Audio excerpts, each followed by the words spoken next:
बयनोबो फुंनि हामलायनाय बावनानै आं कमलकान्त बसुमतारी दिनै बड'लेण्ड इंखं टेलिभिजन स्टुडिअ आसामनि गिबि सारिनि रादाब बिलाइफोराव सेबखांजानाय गाहाय रादाबफोरखौ फरायथिनानै होनो थाखाय आङो बाहागो नुजाथिदों। गिबियावनो आङो लाबाय सानसेयारि बड'लेण्ड इंखं। बेहाय दङ जे गोजौ फरायसालिनि टेट आनजाद उथ्रिसारनायफोरनो थिसनथाइ रानदों। बिटिसिनि बियो गोजौ फरायसालिनि टेट आनजाद उथ्रिसारनायफोरनो थिसननाय रानदों। फैगौ डिसेम्बर दाननि गेजेराव बिटिआरआव आद्रा थानाय फोरोंगिरि मासिनि थाखाय आलादायै टेट आनजाद खुंफुंनाय जागोन। फैगौ डिसेम्बराव खुंनो थांखि लादों। बिनिफ्राय जाबाय मा बिटिआरनि भेन्सार फरायसालिखौ थाबैनो सोरखारि खालामगोन बुंदों प्रमद बर'आ। बिटिआरनि भेन्सार फरायसालिफोरखौ थाबैनो सोरखारि खालामगोन। बिनिफ्राय जाबाय मा कुमार भास्कर बर्मा मुलुगसोलोंसालियाव बर' आयदा सोसननायनि बिथांखि। उननि रादाबा जाबाय चिराङाव हाग्रानि मैदेरनि उदखार। बिनि उनाव दङ रादाब मोनसे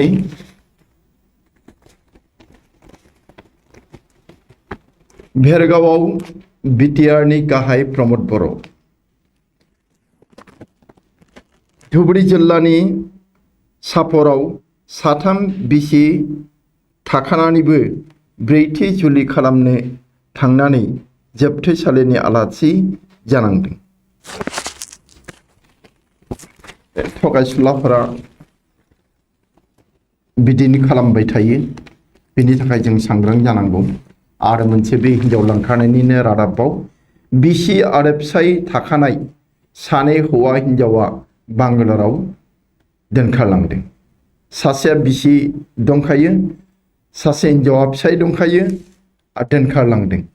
बे चिरां जिल्लानि रुनिकाटा थानानि बेन्दों थाइख्रावजरा ओनसोलाव गथ' गथाय गोनांखा बिसि एबा फिसाय थाखानाय सानै हौवा हिन्जावा बांगालराव दोनखारलांदों होननानै ससियेल मिडियायाव आराव जादों। नोंथांमोना रादाब बिलाइखौ बुथुमनानै फरायदो। सोर बे हिन्जाव हौवाया बेखौ मिथिनो हागोन। बिनि उनाव जाबाय रादाबा जे मेरिकमा निखट पिंकीजों जुजिनांगौ जानो हागौ। लाभलिना बरग'हाया दिल्लीयाव थांफिनबाय। गुबुन प्रग्राम दङ, हाबाफारि दङ, बेखाय थांफिननांबाय आरो। बिनिफ्राय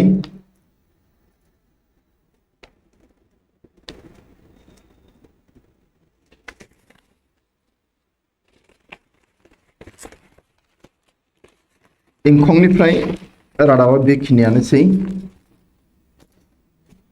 बिनिफ्राय जाबाय जोङो अग्रदूत रादाब बिलाइखौ दैखांनानै लादों। बेहाय दङ बहु चर्चित गौरक्षा विधेयक गृहीत। बे जे मोसौ रैखा आयेन बेखौ मैया नाजावनानै जाबाय। बे बिल पास जाबाय। भूटाने एरिले कुरिशी बांधर पानी आइनुये बुराले बहु राजु गाव। भुटानाव कुरिशी होननाय मोनसे बान्दो दङ। आबे बान्दोखौ मैया हगारदों। बिनि थाखाय गोबां दै बोहैबोदों आइ दैमाजों आरो बिटिसि आरो आसामनि माखासे गामिफोरखौ लोमसावदों। बिनिफ्राय जाबाय डिमापुৰৰ পৰা চুৰি কৰি অনা নগদ 28 লাখ টকা সহ যুৱক ধৃত গোলাঘাটত।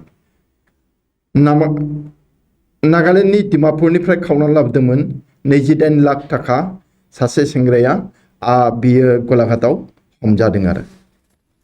क'क्राझाराव नातिएकर कुठाৰৰ घापत प्राण हेरुवाले बृद्ध ककाके। क'क्राझारनि जाथाय दुखुनांथाव। फिसौलायानो बिबौखौ रुवाजों देथारदों। बिनिफ्राय जाबाय मा कार्बि आंलंआव 27 जनखौ कुकी उग्रपन्थीर आत्मसमर्पण। 17টা মারণাস্ত্র জমা দিলে कार्बि आंलंआव कुकी नागानि आसलते नागा होनला कुकिफोरा आरो कुकी हान्जानि 27 थिउरियाफोरा हाथियार जमा होनानै सारेन्डार खालामदों गावखौनो गथायदों बेनिफ्राय मोनसे रादाबा जाबाय 2014 सनाव पराय गणतंत्र हत्यार अभियान आरम्भ होइसे देखत कंग्रेसनिफ्राय बे अजदखौ दैखांदों जे 2014 मायथाइनिफ्रायनो गणतंत्रखौ गोदाना गाथेरनाय सिथारनाय गोदाना सिथारनाय खामानिया जाबोगासिनो दं बेनिफ्राय जाबाय मा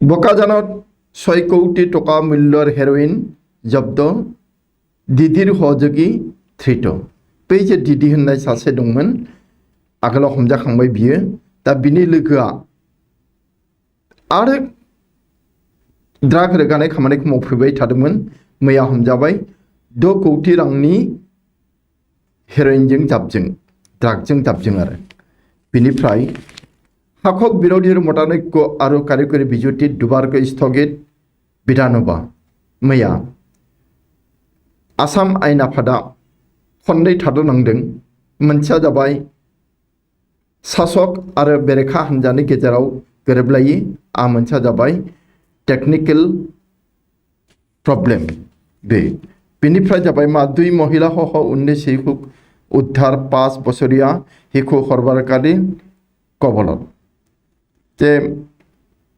चिरां जिल्लानिफ्राय जर'खायै आरो बङाइगावनिफ्राय गथ'फोरखौ लांखारगासिनो दङ आरो सिक्किमाव फानहैदोंमोन दाहोना रुवाथि दोनहैदों दा आगोलावथ' माखासे मोनबोबाय नै दा आरो 19सा हौवासा हिन्जावसाफोरखौ खुदियाफोरखौ रैखा खालामनो मोनदों आरो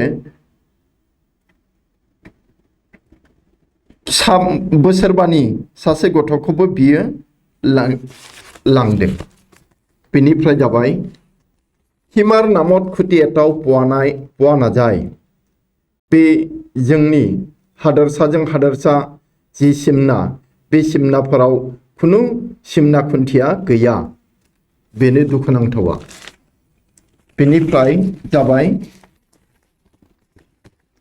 गवालपारात गुदामते नष्ट कौटि टाकार सामग्री माइरं दालि आरि बेफोर सेवदों गुदामावनो गवालपारानि गुदामाव बेनिफ्राय कामपुर घिलानि सारि दुर्ख डकायतर दल ग्रेप्टार कामपुर होननाय नगावनि कामपुर होननायाव 4 जोबोद गिख्रंथाव डाकाइत हमनो मोनदों पिस्तल सह गुलि उद्धार बिसोरनि आखायाव पिस्तलबो दंमोन गुलिबो दंमोन जों गुलिजों पिस्तलजों जाबजों हमनो मोनदों बेनिफ्राय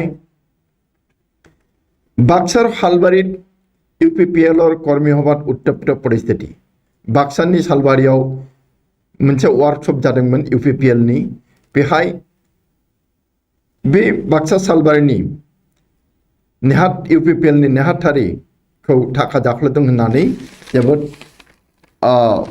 दावराव दावसि खालामदों सोद्रोमाफोरा बेनिफ्राय मस्जिदर नामत आबन्टित दमकल आत्महत्यार अभियोग मस्जिदनि नामाव दमकल सेंसन जादों बेखौनो पापी मानसिया गावनि नामाव लांदों बेनिफ्राय जाबाय मा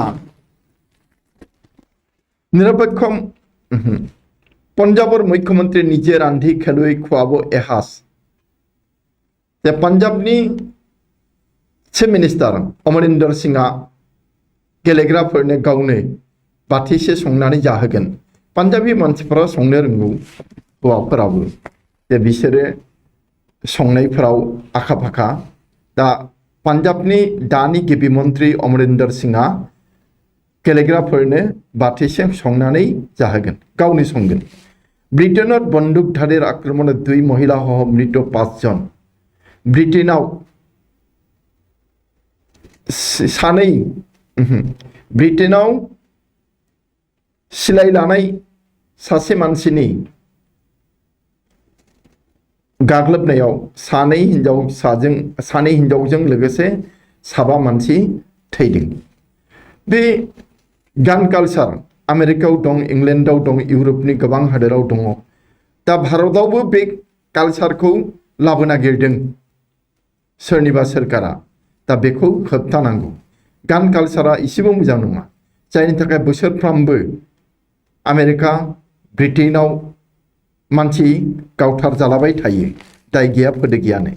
बेनिफ्राय क्रमक काबुলৰ দিশত অগ্ৰসৰ সন্ত্ৰাসবাদী তালিবানৰ উত্থানৰ পৃষ্ঠভংগ দিবলৈ বাধ্য হৈছে আফগান সেনা। কাবুলাव थिउरिया हान्जा तालिबाना सिगांलांगासिनो दङ, खाथि मोनहैथारबाय। बिदिनो मैया जों मोनदोंमोन 150 किल'मिटार गोजानाव दङ। दा दिनैसिमहालागै बिसोरो खाथि सहैबाय। दा तालिबाननि बिदि जाफुंसारखौ नुनानै आफगाननि सान्थ्रिफोरा सत्रभंग होदों, सालापेत्रा जादों। सोरबा तालिबानाव हाबफैदों, सोरबा खारखुमानानै गुबुन हादोराव थाहैदों। आफगानिस्ताननि द्वितीय बृहत्तम सहर कान्दाहार तालिबानर दखলত। बुंदों मा? आफगानिस्ताननि नैथि गिदिर सोहोरानो जाबाय कान्दाहार, बेबो तालिबाननि आवथायाव थांबाय, तालिबाननि दखलाव। बेनिफ्राय जाबाय भारतारि हिरखन दानबीर আজিম প্ৰেমজীৰ সম্পত্তি হ'ল বৃদ্ধি। আজিম প্ৰেমজী बियो जोबोद सासे माहाजोन भारतनि, आरो बिनि जि सम्पतिनि बिबां बियो बांगासिनो दङ। আজিম प्रेमजीया उइप्र'नि बिगुमा। बिनिफ्राय मोनसे रादाबमा जम्मु काश्मीराव सेना सन्त्रासबादीर সংঘৰ্ষত নিহত লস্কৰৰ সদস্য। जम्मु काश्मीराव जोंनि सान्थ्रि आरो थिउरियाफोरनि गेजेराव गावलायनायाव लस्करनि सोद्रोमा गावथार जादों, लस्करनि थिउरिया आरो। बेनिफ्राय काश्मीराव बिजेपि नेतार घराव सन्त्रासबादीर आक्रमणआव शिशुर मृत्यु। अनाखानानो सासे 2 बोसोरनि गथ' थैनांदों। काश्मीरनि सासे बिजेपिनि न'खराव थिउरियाफोरा ग्रेनेड 3 खुबैदों, आरो बेहाय काश्मीरनि बे बिजेपि दैदेनगिरिनि बियायं फिसाया थैदों आरो। 16 আগষ্টৰ পৰা উত্তৰ প্ৰদেশত 1 ছেপ্টেম্বৰৰ পৰা ৰাজস্থান খুলিব শিক্ষানুষ্ঠান। 14 আগষ্টनिफ्रायनो उत्तर प्रदेशआव स्कुल खुलिगोन, आरो 1 सेप्टेम्बरनिफ्राय राजस्थानाव खुलिगोन। जेनेबा आसामना 1 सेप्टेम्बरनिफ्राय खुलिनो होनदों। बिनिफ्राय जोङो थांदिनि मोनसे काबुलर निसै काखत तालिबान बे रादाबा। थिउरियाफोरा तालिबानफ्रा काबुलनि खाथियाव सौहैबाय। बिनिफ्राय मोनसे जाबाय जे मार्किन नागरिকক निबोलै सेना प्रेरण पेन्टागनार। जे दाबो आमेरिकायाव माखासे आमेरिकानि नोगोरारिफोर दङ, बिसोरखौ लांफिननो थाखाय सान्थ्रिफोर थिनहरदों उरांजों जाबजों। बिनिफ्राय जाबाय मा? भारत बांला मैत्री दृढ़ करार क्षेत्रत साংবাদিকে ল'ব পাৰে गुरुत्वपूर्ण भूमिका। भारत आरो बांलादेशनि गेजेराव जि फ्रेन्डशिप बिसुगि सोमोन्दो बेखौ गोख्रों खालामनायाव खौरांगिरिफोरा, रादाबगिरिफोरा मैखोम बिबान आजावनो हायो। बेनिफ्राय देशत 40,000 ঊৰ্ধ্বতে कर'नार दैनिक संक्रमण। दिनैसिम सारा भारताव सानफ्रामबो 40,000नि बांसिन मानसि कर'नाजों साग्लोबजायो। खेलानि रादाब दङ, बेहाय दङ जे मेसिर पासआव रनाल्ड'लै दृष्टि निक्षेप पिएसजिआ मेसिखौ बायबाय, सुक्ति खालामनानैखौ बायनाय बादि जाबाय। दा रनाल्ड'खौबो नोजोर खालामदों। बेनिफ्राय होनदों मा? मल्लजुज त्याग करिब पारे भिनिसआ बे खमलायनाय खेलाखौ नागारनो हागौ, बेयो गोसो बायदों माबा जाहोनाव। हाथत कामारा प्रतिद्वন্দ্বী क्षमा करिले रूप विजयी रबिये। दाखालि टकिअ अलिम्पिकआव गेलेनाय समाव बिनि बेरेखायै गेलेनाय सासेया रबिनि आखायाव अरनानै होदोंमोन बेखौबो निमाहा होबायनो इयो दे बेखिनियानोसै अग्रदूतनिफ्राय दानिया जों थांदिनि गुबुन गांसे रादाब बिलाइ असमिया प्रतिदिन बेहाय दङ जे স্বাধীনতা দিৱসক লৈ নতুন নিৰ্দেশনা ৰাজ্যিক অনুষ্ঠানত অংশগ্ৰহণ কৰিব পাৰিব 1500 লোকে যি হাদৰসায়াरि स्टेट प्रग्राम उदांस्रि सान फालिनाय बेहाय 1500 मानसि जमा जानो हागोन नुजाहैनो हागोन ए खोथाखौ बुंदों অসমক उत्तर प्रदेशर परिस्थितिर दिखे ठेलि दिया হৈছে बेखौ बेरेखा हान्जानि मानसिफ्रा बुंदों जे आसामखौ उत्तर प्रदेशनि बादि हालोदाव नाथ्रोद हरदों हाथर स्नाइपार राइफल लय हाइलाकान्दित पथ निर्माण मिजर हाइलाकान्दियाव मिजरफोरा लामा बानायगासिनो दङ आखायाव स्नाइपार राइफल लानानै मा होनबावनो स्नाइपारटना स्निपार जागोन ना बेनिफ्राय राज्य रिहिखौ लाबलिनाय दिब अलिम्पिक पदक स्पर्शर सुजग लाबलिनाया जि मेडेल देरहानानै फैबाय ब्रन्जनि मेडेल टकिअ अलिम्पिकनिफ्राय बे मेडेलखौ बियो आसामनि उन्दै खुदियाफोरनो दांहोनो लुबैदों आरो बे थुलुंगा मोनथों होननानै बेनिफ्राय पन्जाबर পৰা किने 135.89 लाख टन धान अসমक उपेक्षा एफसिआइआ पान्जाबनिफ्राय बांसिन माइ बायो 135.89 लाख टन होननानै बुंदों एफसिआइर मान्डलिक कार्यालय घेराव करि राज्य दलर उत्ताल प्रतिबाद बेनि बेरेखायैनो आसामाव बे एफसिआइनि गुदामखौ घेराव खालामनानै एफसिआइनि अफिसखौ घेराव खालामनानै हेंथा होदों बेनिफ्राय मोनसे रादाबा जाबाय बन्ध स्कुल पुनर खुलिबोलै तत्पर विभिन्न राज्य भारतनि गोबां राज्योआनो बन्द जानानै थानाय स्कुलफोरखौ खुलिफिननो थाखाय थामथिम खालामदों लाहार फाहार खालामदों बेनिफ्राय अरुणाचलाव भयाबह भूमिस्खलन अरुणाचलाव जोबोद गाज्रि हा जसोदों हाजो गिसिखादों बे सर्पदंखনৰ चिकित्सक हासि खेतियक सत्रिय कृष्टिर कर्मिलै NE फकास ग्ल'री बटा सम्बर्धना मोनसे आफादा मा बे जिबौनि डाक्टार बा अजा बेनिफ्राय हासि बिफांनि आबादारि बेनिफ्राय सत्रिय कृष्टिनि मावथिफोरनि बागै ग्ल'री बान्था NE फकास ग्ल'री बान्था होनो लादों बेखिनियानोसै बेनि उनाव जों थांनोसै आमार अखम होननाय रादाब बिलाइयाव बेहायबो बे माबायानो दङ अग्रदूत आरो प्रतिदिनाव ओंखारनाय रादाबफोरानो नैबे যাত্ৰীৰ জীৱনৰ সুৰক্ষানে ৰাজহ সংগ্ৰাম খাপ পিটি ৰৈ থাকি গাড়ী ধৰাৰ উদ্দেশ্য কি তে जोंबो नुयो राजा लामाजों थांबा এই बहाबा नेनानै थायो MBI नि मानसि बा DTO नि मानसि बिदि ते मानो बे स्पिडखौ कन्ट्रल खालामनाय ना थाखा जानायनि बिदि बुंदों आरो बेनिफ्राय जाबाय मा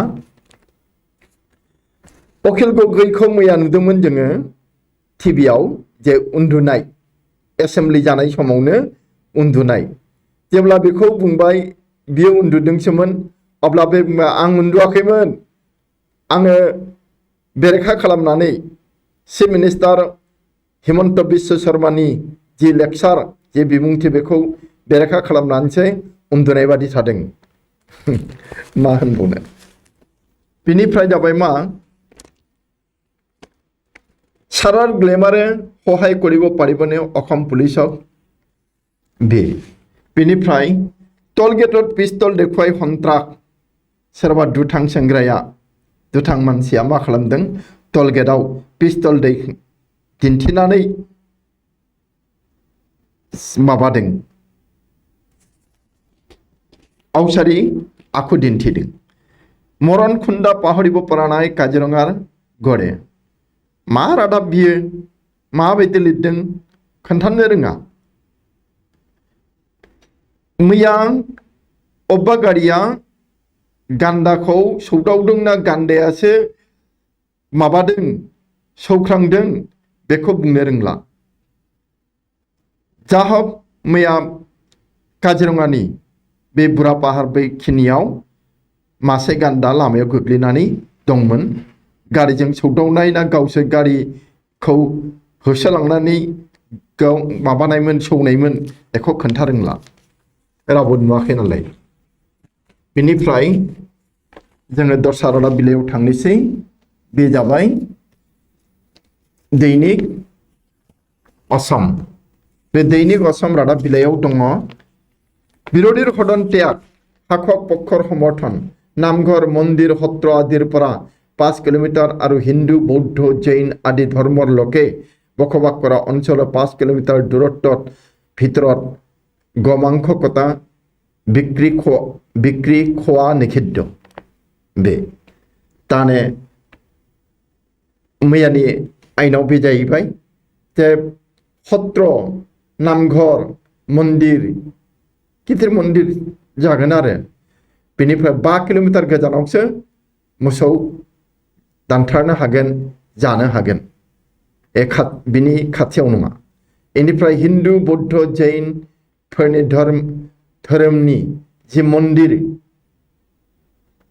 बे मन्दिरफोरनि खाथियावबो मोना आरो बे हिन्दु बौद्ध जैन धोरोमनि मानसिफोरा जि माबानाय न' लुनानै थानाय बा बिसिनि ओनसोल बिनिफ्राय 5 किलोमिटार गोजानावसो मोसौ दाननो हागोन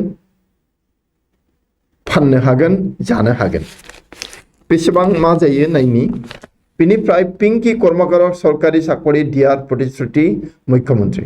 पिंकी कर्मकार मोनसे गंसे साहा बागाननि सासे मावथिनि फिसाजो बियो लेबारनिसो आरो दा बेखौ इंलेन्डआव लांदोंमोन बे लन्डन अलिम्पिकनि माबाखौ अरखौ बनजारखौ रोगानो थाखाय। दा जेबो जायाखिसै सिबाय गथ'आ दिनै बे होसोख्रावनायाव दा मा होनबाय बेनो साख्रि होसिगोन जाबाय। मैया बुंदों बेखौ गिबि मन्त्री हिमन्त बिश्व शर्माया।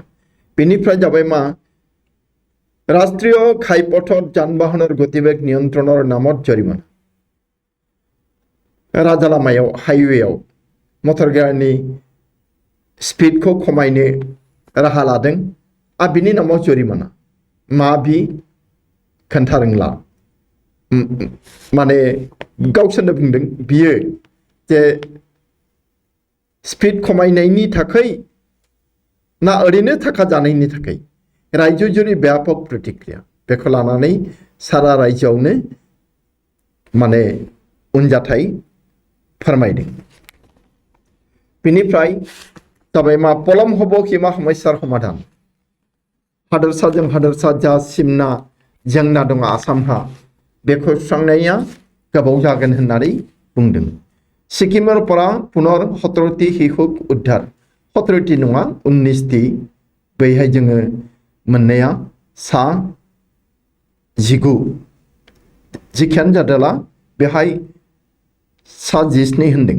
बेनिफ्राय 10 कोटी टकिया बितर्क आमिनुल इस्लामर बिरुद्धे मानहानिर गसर तरिब अखिल गगैया आमिनुल इस्लामनि बेरेखायै 10 कोटी रांनि 10 कोटी रांनि मानहानि केस होगोन। होबाय थाथोंसै होयोना होआ गावसोर दंलायसै। बेखिनि मोनसे रादाब दंबावो। बिनिफ्राय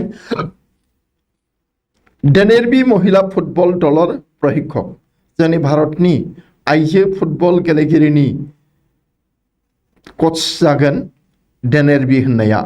बिथाङा इउर'पियान मानसि। बिनि उनाव जों थांसै गुबुन रादाब बिलाइयाव दा सेन्टिनेल होननाय रादाब। बेहाय दङ revive family doctor system Raghuram माबाफोरखौ फरायनायावसो सल'माफोरखौ फरायनायाव बेफोरखौ मोनोमोन फेमिलि डक्टर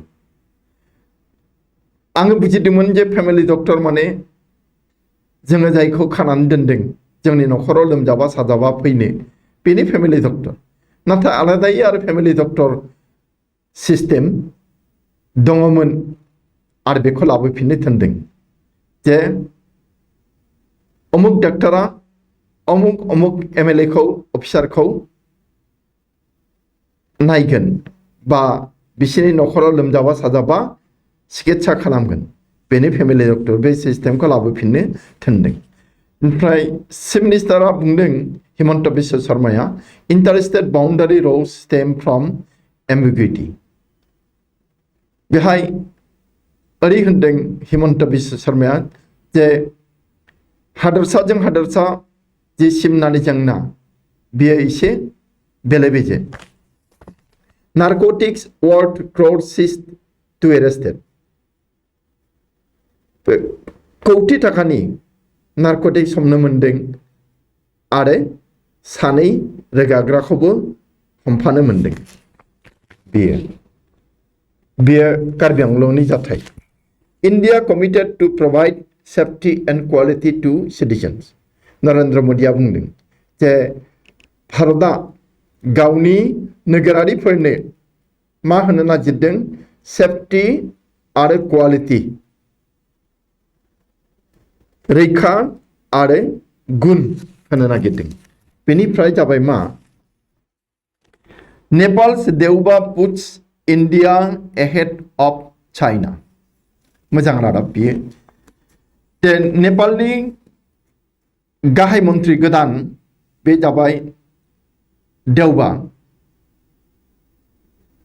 बे देउबाया जानाय शेर बाहादुर देउबा बियो अलिनि उनाव जाबाय प्राइम मिनिस्टार दा बिथाङा मोजां मोनसे आगान सुरदों भारतजों जि सिमनानि जेंना थानाय मोनथाम जायगायाव बे मोनथाम जायगानि सिमना जेंनाखौ बिथाङा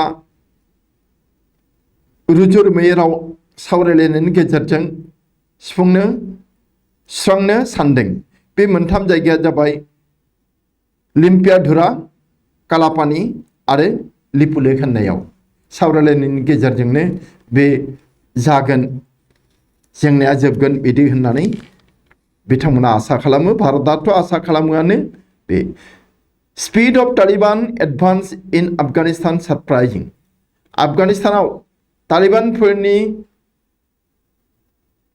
जौगाखांनाय बा उथ्रिसारनाय एबा जाफुंसारनाया ओरैबादि गोख्रै जादों बे गोमोथाव दा काबुलथिं थांगासिनो दं बेनिफ्राय मोनसे रादाब दङ First Indian century at Lord's was in English colours. The first भारतारि जाय क्रिकेट गेलेगिरिया लर्ड्सआव सेन्चुरि मारिदोंमोन बेनि मुङा बे मायथाइया जाबाय 1930 आरो गेलेगिरिया जाबाय कुमार श्री दिलीप सिंजी बे फार्स्ट सेन्चुरि मारिदोंमोन लर्ड्स स्टेडियामाव इंलेन्डनि बे थाबाय बेनिफ्राय जों दाना फैदोनि दैनिक अखमावबो बे रादाबफोरानो दङ अब्लाबो बेखौ फरायनोसै अभयकट हदनर ग्रेट हल ग हुरखा भिडिअ बे मोसौनि आयना मोसौ रैखाथि आयना जे मैया आयना आफादाव गनाय जाबाय बेखौ बुंदों बेनिफ्राय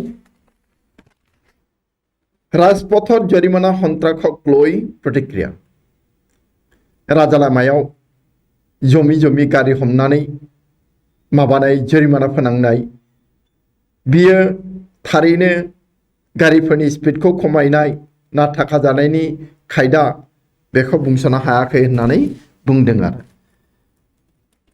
ओमफ्राय नैबेहाय नायबा मोनगोन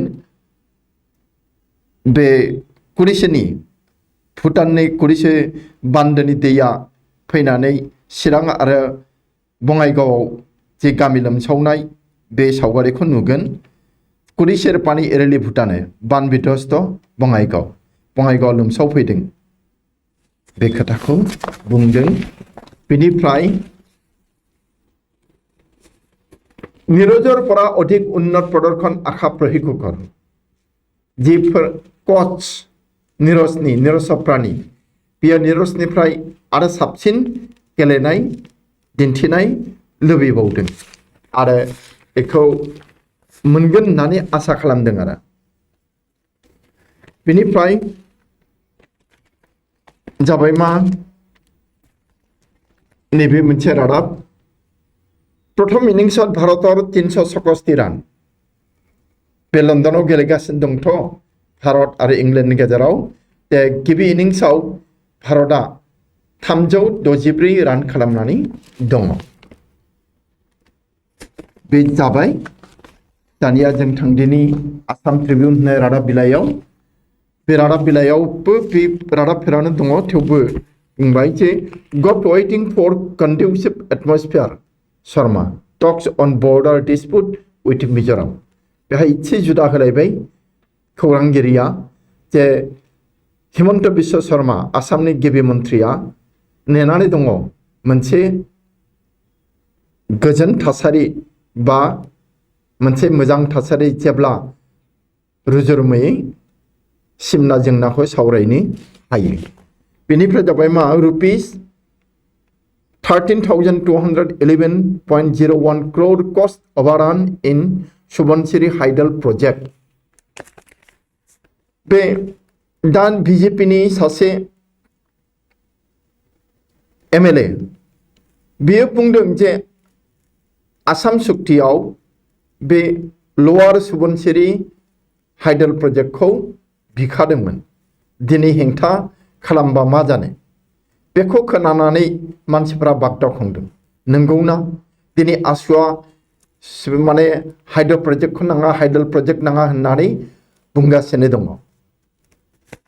बे माबायदि खोथा बे आरो बेनिफ्राय बेहाय थाखा खरच जादों 13,211.01 crore बे सुबनसिरि हाइडल प्रोजेक्टखौ मावफुंनायाव।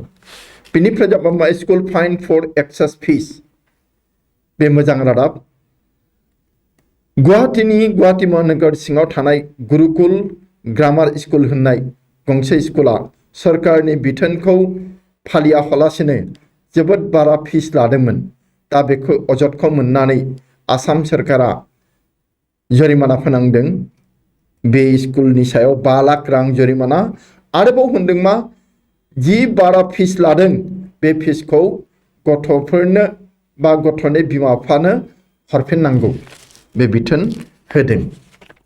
बेनिफ्राय मोनसे रादाब दङ एन्डारसन्स 5-4 पेक्स इन्डिया बेक इंलेन्ड 23-0 बे क्रिकेटनि रादाब एन्डारसन्सनि 5-4 पेक्स होनदों plan for Kohli was always to bowl 4th stamped line says Robinson plan for Kohli was always to bowl 4th stamped line says Robinson रबिनसना बुंदों जे कोहलीनि थांखिया जाबाय माने स्टैम्प लाइन आउट खालामनाय बे टू बाउल 4th माबायदि बाउल खालामगोन बेनिफ्राय बियो 4th स्टाम्प लाइन दा नोंथांमोना रादाब बिलाइखौ बुथुमनानै फरायोबा मोजाङै बुजिनो हागोन हमनो हागोन मा बुंदों बे जे बेखिनियानोसै दिनैनि रादाब बिलाइफोरनिफ्राय रादाब फरायनाया जोंनि आखायाव आरो गांनै रादाब थाबावो बेखौ जोङो गांथाम रादाब बिलाइ थाबावो बेखौ जोङो फरायाखिसै बेखिनियावनो रादाब बिलाइनिफ्राय रादाब फरायनायखौ एसेयावनो फोजोबबाय गोजोन्थों।